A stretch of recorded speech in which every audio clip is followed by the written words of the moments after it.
কিছুদিন আগে কুকুরের কামড় খাওয়ার পর এক কিশোরের আচরণে দেখা দিয়েছে ভয়াবহ পরিবর্তন। রাস্তা দিয়ে যাওয়ার সময় তাকে একটি কুকুর কামড়ে দেয়। প্রথমে তেমন গুরুত্ব না দিলেও পরবর্তীকালে ওই কিশোর অস্বাভাবিক অঙ্গভঙ্গি করতে শুরু করে, ছটফট করে এবং স্বাভাবিকভাবে কথা বলতে বা আচরণ করতে পারে না। এলাকাবাসীর মতে ছেলেটির এমন আচরণ দেখে মনে হচ্ছে যেন তার শরীর ও মনের উপর কুকুরের কামড়ের প্রভাব পড়েছে। চিকিৎসকেরা বলছেন, কুকুরের কামড়ের পর তাৎক্ষণিকভাবে জলাতঙ্ক বা রেবিস ভ্যাকসিন নেওয়া জরুরি। নাবিলের ভাইরাসটি কেন্দ্রীয় স্নায়ুতন্ত্রে আক্রমণ করে।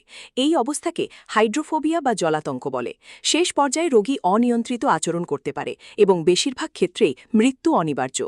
ঘটনার পর ওই কিশোরকে দ্রুত চিকিৎসকের আওতায় আনার ব্যবস্থা করছে প্রশাসন।